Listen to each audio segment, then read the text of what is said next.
All right, good afternoon, traders. This is Christian from Hertz Tribeca Trade Group, and today is September 2nd. So, another impressive day for the market. Overall indices for the day, I mean, this is pretty crazy. Again, SPY up close to 1.5% for the day. The Qs, after kind of round tripping it for the day, they started the day up 1%. We're down about I think a little bit more than a 0.5% at one point, and then like a rubber band came back and not only got back to flat. Around I think after a couple hours into the day, finished positive. Finished really nice for the day. But the S&P was the story as well as the Dow. Right? The new Dow that's been rebalanced. And then there's a couple things right that are going on that are kind of unusual. First of all, let's talk about just the S&P price action. This is now kind of extending to the upside. This was a big green candle for the day. I think that I'm going to point out a couple things, and you can kind of take them for what they are. And I will try not to give too much of my opinion. You can kind of just assess on your own. But the RSI is an 82, which is it is what it is. That's a very overbought reading for the S&P, and you could look at historically, when the S&P does get into overbought. Is it a place for you to take some money off the table? That's something that you have to decide. We've certainly had one hell of a run. We've had only a couple of red bars since, but when was the last really big down day? I guess this was one day where we were probably down 1%, but this was back on 723. So it's been about a little bit longer than a month, basically since we've had a down 1% day. So this has been an awesome market. Let's basically try to just try to my job isn't to do really predictions. It's to basically to trade the price action and to find some good setups. And we're continuing to find some really great setups, and that's the way it's been for the last month. So in my model, price and trend are the number one things to concentrate on. And then of course, looking at the market internals, the indicators, things like the VIX and so forth. I think those are also important to kind of look at, right? But they're secondary for me. But that said, it's an 80 RSI, above 80 RSI, an 82. So you kind of have to think about whether that's a place for you to add risk or to be taking it off. And there's plenty of things that you could do. If you think that we're really overbought here, you could kind of pare down some risk and do a little bit more day trading. There's certainly some nice opportunities. The Qs, I mean, that's a crazy looking bar. That is an absolute crazy bar. The RSI for the Qs is right around the same thing for the S&P. It's an 81. And this has also been, an amazing run. And, I think at this point, again, I don't want to get too much into hey, this is what you should do, because I'm not telling you what to do. This video is for information purposes only, and again, not giving out any recommendations or advice. And here's our risk disclaimer, of course. But I think that we've been gifted and blessed this market over the last month. What you have to do at this point is to kind of control what you can control, which is your risk, right? Here's, of course, our risk disclaimer. Also, what we did see today was a little bit of a rotation. I was able to kind of pick up on this pretty early on the day because we started to see some things, and we've talked about this before too. When we do get some type of volatility, and clearly, this was a major recovery from, let's just look at the Q's price action from this morning, right? We hit, we bounced off that bottom of value. It looked like we were going to break. I think what these big red bars were, if you want me to kind of go out on a limb, and well, not go out on a limb, but basically give you some idea, I just think there was some profit taking by somebody today, right? And it could be profit taking in the Qs and going into some other areas, because I don't think we really saw this type of price action so much in the S&P. Right, here was the S&P, right? You didn't see those big red bars. So I think that there's probably a little bit of of taking profits in the Qs and shuffling it around a little bit. And that was one of so the lighter positions that you had into this little mini sell-off that we had in the Qs here on the open. The more that you could, if you're a little bit lighter at this point and taking some things off, you can be a little bit fresher with spotting the newer opportunities, right? I am mostly a swing trader, right? I do a little bit of day trading when there's opportunities to do it, but for the most part, I'm always going to have some positions on, right? And I'm going to regulate how many positions I have on my trading account by some of the things that we're seeing on the tape, right? Of course, price and trend are number one for me, but those market internals are second, and I do make some decisions off of that. But one of the things that we were able to kind of recognize is what was going on with the utilities, right? So while Qs were doing this, right, the utilities were doing the opposite. So this to me looks like, I'm going to use the R word here, and that will be some rotation. But I think really these are not like, and there's a chart I have too for this. I think I still have up. Yeah, this is the IWD versus IWF. So this is just today's price action, right, from 9:30. So you could see that there was some rotation into value, it looks like. And then whoever was doing it seemed to basically stop around lunchtime today. But I do think this relationship chart showed value outperforming growth up until about 12 o'clock, and then they both kind of performed pretty well at that point thereafter. So I think that's pretty interesting. But I think these are not like, I don't think, and again, I'm not making a prediction here, but I don't think you're going to see like this major rotation out of growth and into value. I think you're going to see adjustments along the way, where if value really starts to do well, and the analogy that I was saying earlier, we do. We have done a couple things the last couple days. So yesterday we did a Market Webs webinar. We do that on always the first of the month. We talk about the new value areas for the month, and we did about an hour and a half webinar for members last night, and that's available upon request. So if you become a member of Tribeca Trade Group, you can obviously get the recording, and then you're a part of that every month that we give those. And then we do Q&A sessions, right, at 1 o'clock, Monday, Wednesday, and we kind of do a little bit of it on Friday as well as kind of like a look ahead for the next week. But one of the things that we talked about today was that there were so many, like I had about 5 or 6 growth names, that had basically just ripped to the upside yesterday, and I was forcing some targets in that trade. Whoops. Let's go to this. Sorry. Yeah, so if we go to yesterday's price action, like I was taking, I was forcing some things. I got out of CVNA, I got out of PayPal, because listen, when you have 5 or 6 trades that all are blown out to the upside, you have to think about, oh geez, instead of thinking you're the greatest stock picker ever, you have to kind of think about, right? Instead of thinking, oh wow, I'm good. I've got 5 or 6 trades that are all hitting big. I tend to think about, hey, this market is really giving me a gift. I have so many trades that are working really well, and I begin to kind of say, hey, well, let me force some exits in here. Let's not be super greedy, right? And I think that's the relationship that you have to worry about.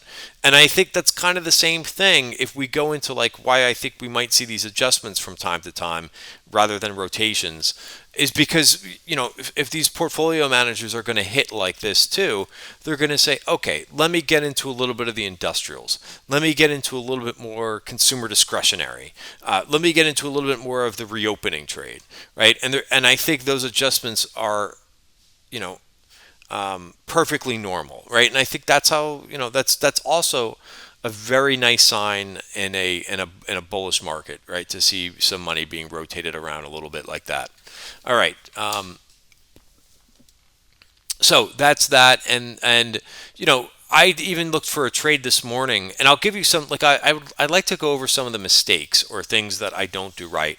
I know nobody has those on Twitter, right? It's just me who makes a mistake from time to time. Everybody's great with their exclamation points and super zoomed in charts about price action.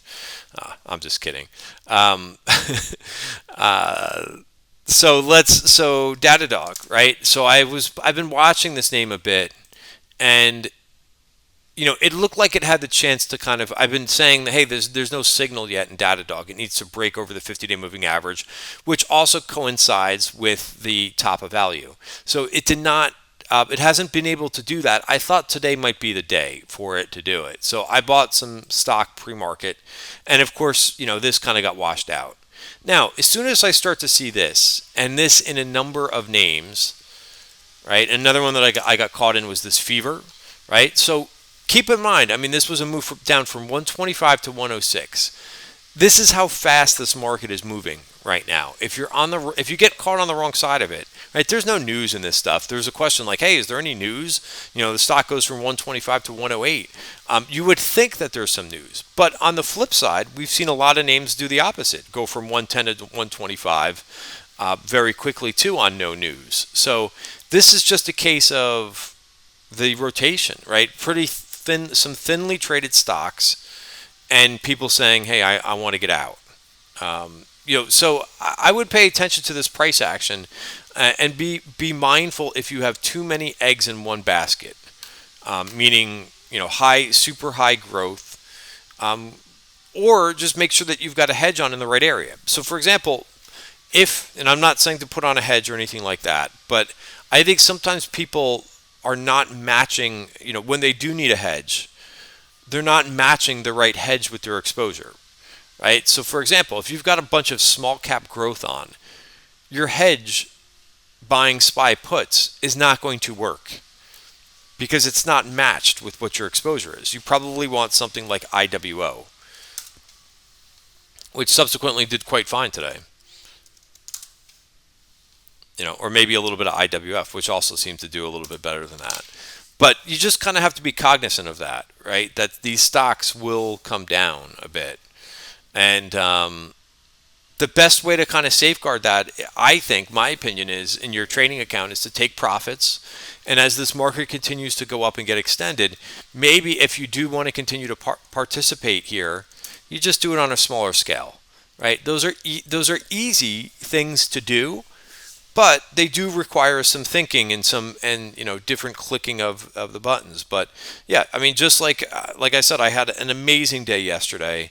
I did not do a recap email because, like I said, a recap video because we had a member webinar yesterday. But it was a monster day for me yesterday, and you kind of just have to appreciate that and not say, oh, geez, I had a monster day today. Am I going to have another monster day tomorrow? Right, that's just being a little bit greedy. Right, so that's kind of my thoughts. So while we kind of recognize, like I think I'm giving myself a little pat on the back, but I do that probably once a video. I can spot these rotations pretty quickly, and what I started to do was buy some things. I noticed for some reason when we do see this rotation, or like mini rotation adjustment, the semiconductors seem to get picked on the long side. Lam Research saw some call activity today, so I'll give you some levels to watch in a couple names after I've talked it for about 12 minutes, 13 minutes on just the market action. But you got a real nice move inside value. There was a level that I was watching, which I think we made it above here, which is this 350. Oh, we did take out that VPOC. Look at that. So never mind on this one. So that's why I do look at the 1 hour charts. If you do like Lam Research and you were watching it today and didn't get in, I would actually wait till it reclaims that red line, right? This 365. So it did get out of value and took out that upside target. Now we'll see what it does, but the chart setup looks pretty decent. What I did was I picked Skyworks. I did look at Lam, and I did see that Virgin point of control in front of it, and I went long some Skyworks today. Because again, for whatever reason, it seems like some of these names. So this was a nice looking trade, nice move out of this consolidation. I think ADI was another name that did pretty well today. Or maybe one name that you could watch for tomorrow because it is coming out of that consolidation. I think there's some opportunities here in like those second tier semiconductor names, not necessarily your AMD, Nvidia. I know there was a lot of Intel calls today. Intel could maybe get up to 54. Still, I get it. It's gotten really hit pretty hard. It's just not my type of play. I think they have too many problems. Even though they did have an announcement saying that they're bringing out a chip that's supposed to be better than I think was it AMD? Did they say? Let's see if I could find the headline. Unveils laptop. They did announce some things today.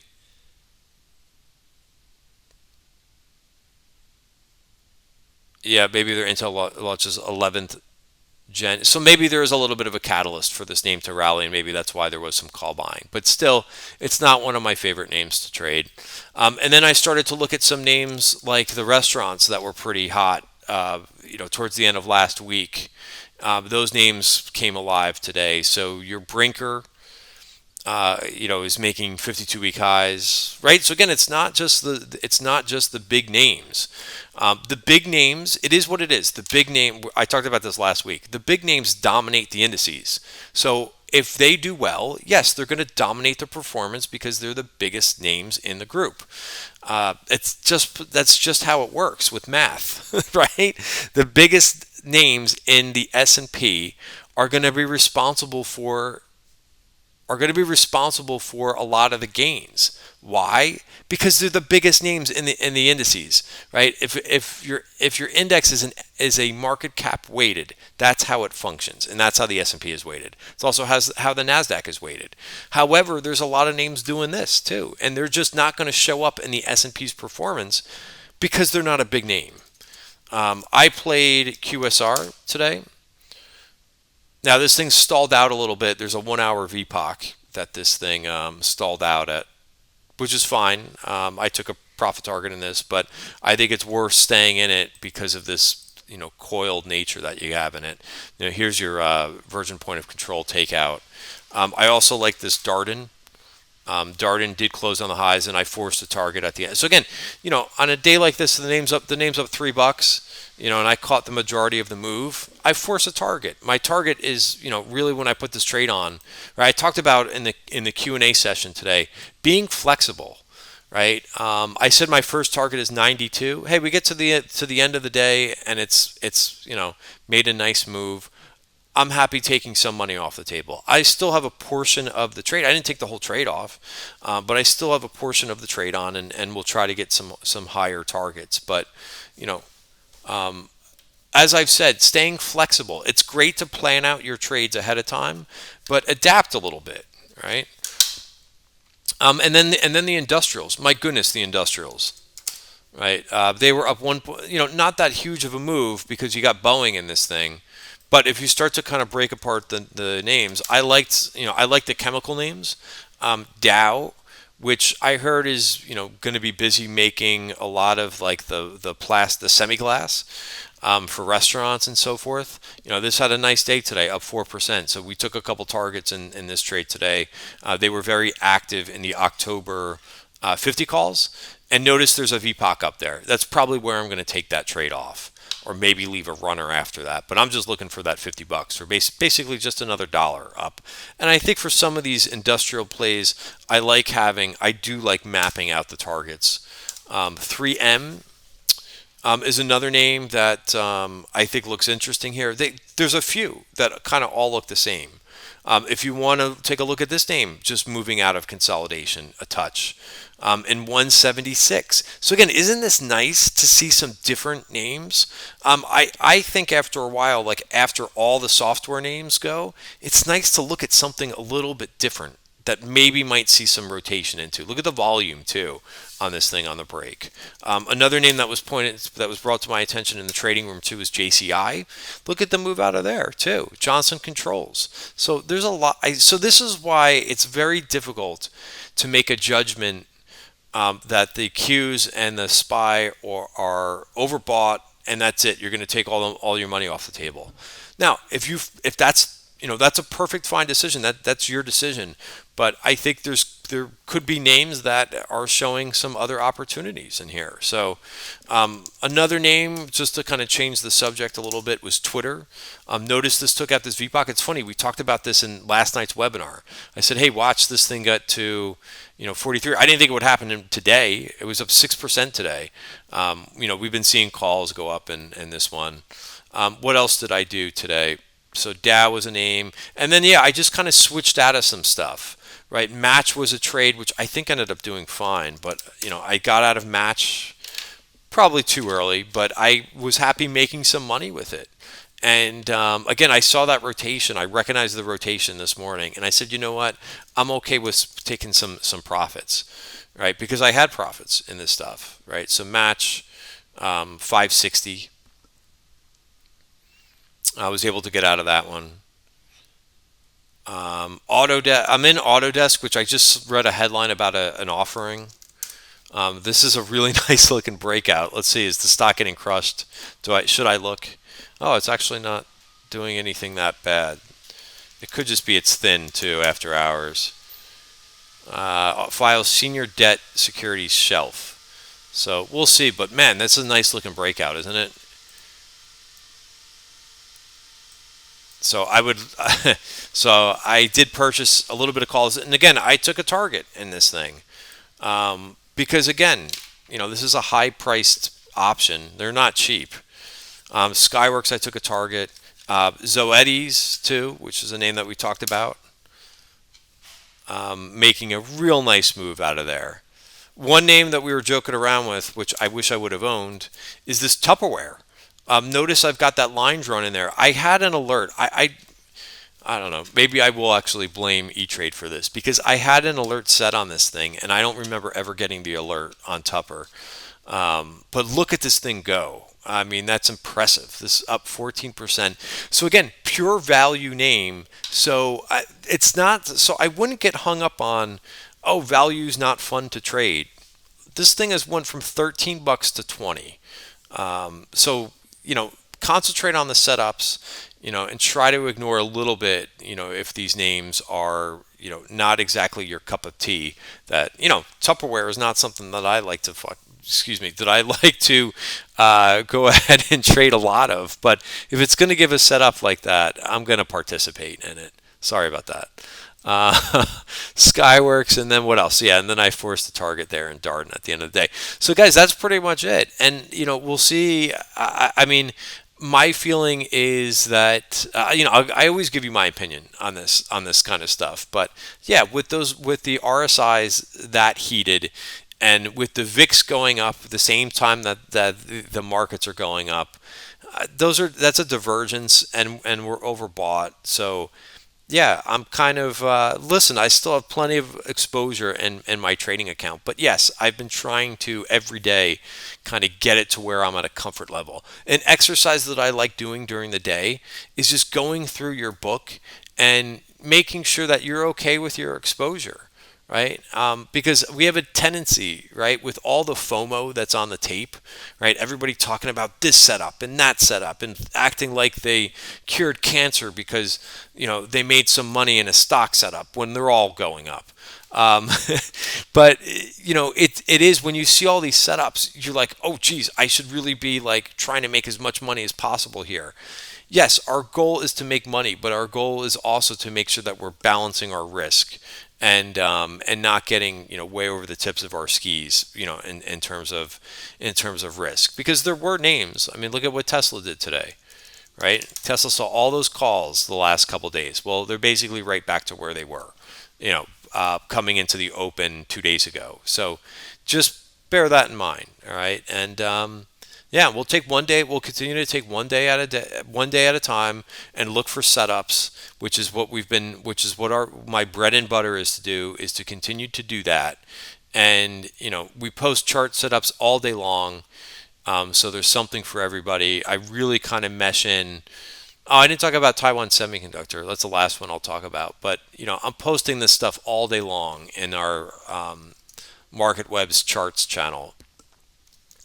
Yeah, so Taiwan Semiconductor looks like it's trying. I've been watching this name the last couple of weeks, and we're starting to see a pickup in that momentum call buying. I'll give you a very easy level, right? Because this looks like when you look at this, it's like, oh, geez, do I want to be buying this up here? But the good part of this is it's been consolidating for over a month now, just a little bit over a month. But watch this thing for it to take another leg higher, right? And as long as you're establishing, like I'm in stock in this thing, I'm not in options. Why? Because then I can establish my stop price very easily, and that's going to be, basically now I could put that back to like 81.50 as my stop price if I want to keep something, like really tight. But yeah, a lot of option activity in this one, and I think it looks pretty good for me. All right, guys, have a great night. See you tomorrow.